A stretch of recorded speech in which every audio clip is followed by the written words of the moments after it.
Yang pertama sekali kita cerita bab bajet tu dulu. Pertama, bajet ni kalau kita tengok secara keseluruhannya, bajet ini anda jangan terlalu gembira. Sebab kalau bajet yang awal tu kita risau, yang bajet ni lagi kita risau. Kenapa saya kata macam tu? Bajet awal tu sekurang-kurangnya dia ada perincian tentang jumlah. Cuma yang kita pertikaikan masih, dan sampai sekarang kita pertikaikan unjuran. Sesiapa yang belajar accounting, belajar finance, dia tahu bermaksud unjuran. Saya buat accounting finance, saya buat projection untuk bisnes. Kita tahu unjuran atau income projection, kita tak boleh petik dari out of thin air tanpa ada basis. Dianggarkan tahun hadapan unjuran pendapatan KDNK GDP Malaysia in between 5.5 to 7 ke 8 macam tu, which is something yang sangat ridiculous considering kita berkemungkinan kalau jumpa vaksin Januari ni, kalau jumpa vaksin adalah terlalu optimistik untuk dan unrealistic untuk kita nak datang dengan data tersebut. Pertama. Kedua, kalau ya pun kita nak buat analisa tersebut, itu analisa yang terlalu jauh. In fact, pada zaman yang paling bagus pun, zaman Datuk Seri Anwar Ibrahim, it was 10% GDP. Itu zaman paling bagus. On average zaman Najib is about 45 je. Jadi macam mana selepas COVID recover, tiba-tiba kita melonjak jadi 7? So benda ini Zafrul tak explain kan, tak jelaskan. Dia kata, alah apa kisahnya, apa implikasinya? Dia macam ni tuan-tuan. Kalau saya cakap tahun depan bapa nak bawa anak-anak semua ni pergi holiday, gaji bapa tahun depan ada 10,000, kita bajet 10,000 pergi holiday. Oh pak, macam mana bapa dapat gaji 10,000 pak? Bapa kerja pun tak. Oh tak apa, bapa unjurkan tahun depan bapa akan menang loteri. Okey, jadi anak nak apa? Nak ni kita cerita seorang-seorang, semua kita dah bajetkan berapa 10,000 ni. Kan kita dah bajet, kita pun dah korbankan. Tiba-tiba tahun depan bapa tak menang loteri. So apa jadi dengan bajet tadi? Maksud saya, apa jadi dengan kementerian yang kita dah prepare untuk plan tahun depan? Saya dah bagi kementerian ni 10 bilion, 5 bilion, 4 bilion, 3 bilion. Dia dah bajetkan untuk apa dia nak buat untuk rakyat. Bayangkan kalau unjuran itu kita tak capai. So kat mana kita nak ambil duit yang kita bagi bayar bajet tadi tu? Sebab kita nak bayar bajet berdasarkan income yang kita perolehi tahun hadapan. That's why budget is berdasarkan income tahun hadapan, bukan income tahun ni. Dia beza kalau katalah tahun depan kita buat berdasarkan duit yang kita ada, itu lain. Tahun depan kita buat berdasarkan duit yang kita akan perolehi tahun depan. Itu menjadi isu. Dan persoalan ini tidak dijawab oleh Zafrul. Sebab itu kita kata he is plucking the numbers from the thin air. Jadi dia menimbulkan kerisauan. Itu yang pertama. Kedua, saya cakap benda ini berulang kali. Saya kata apa? Bajet yang ada dibentangkan sekarang ini tak ada jauh beza dengan bajet 2019 zaman PH, 2018 zaman PH dan 2017 zaman Najib. So kalau dia tak ada beza dengan pertambahan sikit-sikit lah duit frontliner sikit, tu sikit. Kalau tak ada beza, zaman tak ada COVID dengan zaman COVID tak jauh beza. Jadi apa yang kita harapkan boleh membantu rakyat? Faham maksud saya? So zaman sebelum COVID tak ada orang kena buang kerja, tak banyak lah. Tak ramai orang menganggur, inflation tak tinggi. Sekarang ni inflation tinggi, unemployment rate 5.6% compare 3% hari tu. Sekarang ni kita punya CPI, kita punya inflation rate is sekarang ni naik daripada kita kalau CPI 120, sekarang ni 132, daripada 120 ke 132. Dan CPI ni Consumer Price Index nama dia. So kalau kita tengok daripada situ, kenaikan dalam masa 6 bulan terlalu tinggi. Dia biasanya kenaikan tu dalam masa 10 tahun, 5 tahun kenaikan macam tu. Ini 6 bulan kita saksikan kenaikan seolah-olah kenaikan sama macam zaman dalam 3 bulan. Dalam 3 tahun ke 5 tahun. So, kalau benda itu tak boleh nak diselesaikan sekarang, kalau kita tak boleh nak datang dengan the real budget untuk menyelamatkan keadaan itu, and kita gunakan budget yang lama untuk nak selesaikan masalah yang baru, will that solve the problem? Itu persoalan kita. Dan saya tak nampak benda ni dapat menyelesaikan masalah. Ada orang kata, Suardi, kerajaan bagi 10,000 KWSP apa? Number one, saya dah sebut benda ni, saya live, saya sebut beberapa kali. Saya kata, kenapa guna duit rakyat untuk selamatkan negara? Kenapa kau kerajaan pengkhianat ni nak guna duit rakyat untuk tolong kau selamatkan negara? Saya kata, saya propose 10,000 kerajaan ambil bagi grant, bukan duit KWSP.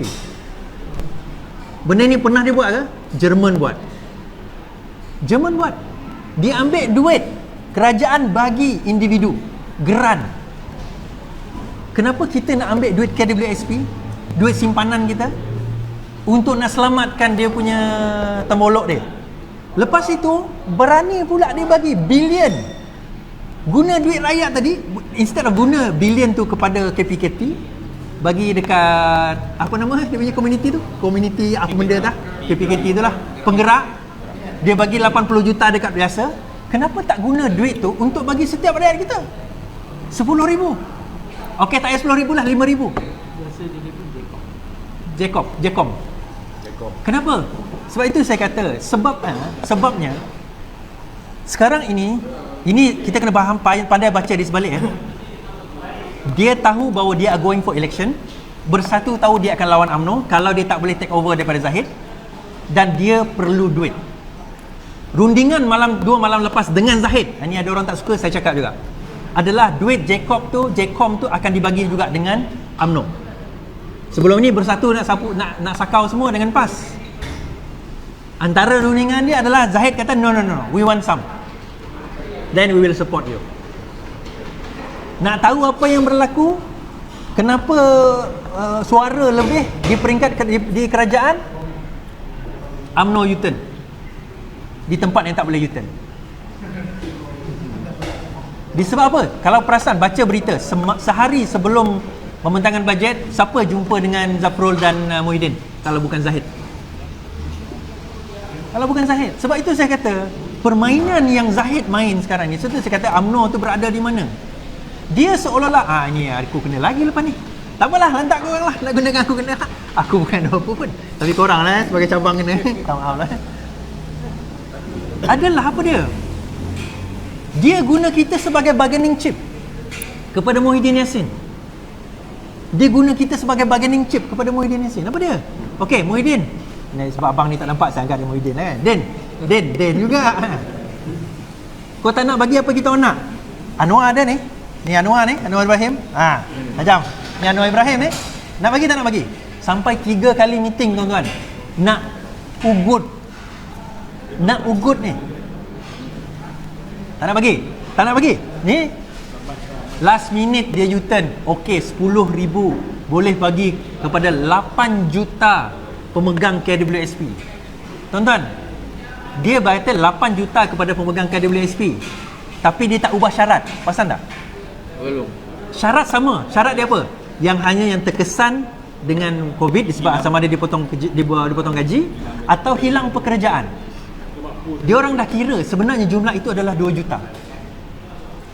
Faham maksudnya? Yang tak dibuang, yang tak dipotong gaji, yang gaji hari, dan untuk pengetahuan Aiksina ni hanyalah untuk mereka yang dibuang kerja bermula Februari, bukan sebelum itu. Sedangkan ekonomi is going down even before that. Tapi tak rampant lah. Semua bukan sebab COVID, sebab lain. Hanya yang Februari ke atas saja yang boleh nak memohon. Ini syarat-syarat ni tak disertakan. So rakyat gembira, ingat esok hari boleh bagi KWSP, keluar duit. Sama cerita moratorium dulu. Saya bahaskan moratorium panjang. Ramai orang tak faham. Dia ingat moratorium tu 6 bulan tu maksudnya free lah. Oi, tak bayar ayah kata. Rupanya tarik kat belakang tambah interest. Bertambah. Lepas bila saya dah dedah kan, baru Zafrul keluar. Tak tahulah sebab saya ke sebab apa kan. Zafrul kata tak. Bank telah buat keputusan untuk tak tambah interest. Tetapi surat dah keluar daripada bank, interest tambah. Maksudnya dia calculate. Maksudnya apa? You all bayar lebih daripada the initial agreement kalau tak ditarik. Faham maksudnya? Kalau tarik, sepatutnya tak ada tambahan lah, sebab ini keadaan luar biasa. Bukan kita nak kena tarik, tetapi dia penalize kita. Bank penalize kita. Tapi bila saya buat pendedahan, ada few yang buat pendedahan, akhirnya Zafrul buat kita, no, tak. Dia cuma tarik tapi tak ada pendedahan. Tarik masa je. Let's go. So sekarang ni, moratorium B40 dapat. Okay, fine. Tetapi orang B40 kerja yang terjejas dengan ekonomi. M40 macam mana? Employee kena jumpa bank, buktikan bahawa anda telah terjejas. Macam mana kita nak buktikan? Kalau saya dibuang kerja oleh majikan, majikan nak bagi surat ke saya kena buang kerja? Ada setengah mungkin lah. Kalau dia tak bagi, potong gaji. Majikan nak tulis ke dia kata kena potong gaji? And kebanyakan majikan, dia bukan tulis itu, saya telah akan memotong gaji anda. Tak.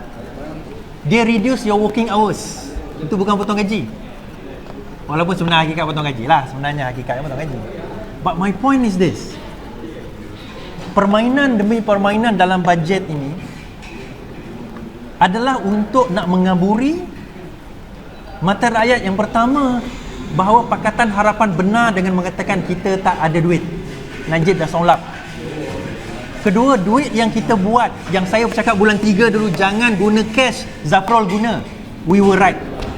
Sepatutnya buat pinjaman masa itu, jangan guna cash yang kita ada. Ingat tak dia bangga, dia kata, oh tak apa, kita banyak reserve, kita akan guna cash yang kita ada. Saya kata jangan guna cash. Masa zaman ni kita guna cash. Masa tu ada berapa? 100 something billion kita punya reserve. Kalau kita bagi 10,000 seorang ni, I think dalam berapa 100 billion je kita spend. Kenapa 100 billion ni wajib kita kena bagi pada setiap rakyat? Cycling the economy. Kita nak ekonomi kita ni masih even though tak laju, tapi dia bergerak. Until kita jumpa vaksin. Kita tak nak dia stand still sekarang. By the time kita jumpa vaksin, it's worse already. Dan by the time kita tak boleh nak recover. Bankruptcy terlalu ramai. Dan bankrupt paling ramai adalah 3. Credit card, kereta, rumah. 3 ni ramai bankruptcy ni. Percayalah. Sekarang ni moratorium bang. 6 bulan. Campur lagi 6 bulan. Tuan-tuan ingat bulan 1 ni ada vaksin ke? Ha? Dan kalau ada vaksin pun, terus bulan 2 settle masalah COVID. Masalah COVID tak settle bulan 2 kalau ada vaksin Januari pun. Dan vaksin tak ada lagi. Bajet untuk vaksin pun belum. Bajet untuk, tuan-tuan, kalau kita ada bajet untuk vaksin pun tak ada, kita nak cakap macam mana? My point is this, kenapa kita punya bajet tak merancang kalau COVID ini another 12 months. Bajet kita bukan ada satu worst case scenario bajet. Kalau COVID kita, negara macam ni sampai Disember tahun hadapan. Saya cakap bulan 3 hari tu, tengok live saya balik. Saya cakap, what if COVID ini sampai hujung tahun ni? Dah betul lah? Sebab knowing kita bukan saya pandai, kita baca Spanish flu, kita baca tentang penyakit-penyakit yang ada sebelum ni. Kita tahu bahawa kalau ada vaksin hari ni pun, kita nak buat herd immunity, dia ambil masa sekurang-kurangnya 12 months untuk vaksin tu berkesan di kalangan masyarakat. Dan 70% kita kena vaccinate. 70% rakyat. 70% rakyat. How much is that cost? Sedangkan nak swab pun 300 bang. Pneumococcal, anak ambil tak pneumococcal? Berapa bayar? 200 lebih kan? Vaksin. Kalau private sampai 1,000 pun ada. Tengoklah. 1,000 tu combination lah, dia campur-campur lah. Dia tengok boleh. Tapi combination lah. Pneumococcal dia campur dengan the few others. Vaksin. Kalau seluruh 70% rakyat Malaysia, how much is the budget? Is that in the budget? No. What if, okay, apa bajet untuk SME? Siapa sini meniaga? Ada kedai sendiri ke, buat bisnes sendiri ke? Semua kerja dengan orang? Kedai kecil kan? Kedai-kedai kecil dengan SME lah. Kedai-kedai kecil lah. Itu saya kata kedai-kedai kecil lah. What I mean is, kalau kedai-kedai kecil, okay, kalau ada orang beli semua, bab tiba-tiba, sekarang ni hari ni berapa? 2,000 kan? 1,000. Semalam 1,000 plus. Hari tu bulan 3 berapa ratus? 200 tutup kan? Ini 1,000 plus, kita masih lepak sini. Nak bagi tahu tuan-tuan, kalau ni dah 1,000 plus, 2,000, 1,000 plus 2,000, ambil lah darurat tahun depan 3 bulan, 6 bulan. PKP 3 bulan itu pun kita sengsara, ya? So apa persediaan kita ke arah tu? And yet kita berani projek tahun depan income kita tinggi. My God, this is what, ini yang kita risaukan sebenarnya. Saya tak kisah sangat bajet tu diterima ke tak diterima kan. Saya tahu dia ada, kalau dia ada majority pun, kalau dia diterima, dia membuktikan apa? Adalah seorang mamat ni ditulis dalam Twitter. Oh, ini bukan kisah pasal bajet. Ni kisah pasal nak tumbangkan kerajaan. Saya kalau menang pun kerajaan PH, saya tak dapat apa jawatan. Saya lebih concern pasal bajet sebenarnya daripada pasal jawatan tu. Saya lebih concern pasal itu. Sebab kalau ikut daripada segi majoriti, kalau betul lah kita nak tukar, hari tu dah kita tukar. Kita dah ada SD dah. Dah boleh present kepada Yang di-Pertuan Agong, kenapa tak tukar? Yang tu saya tak nak komen kat sini lah.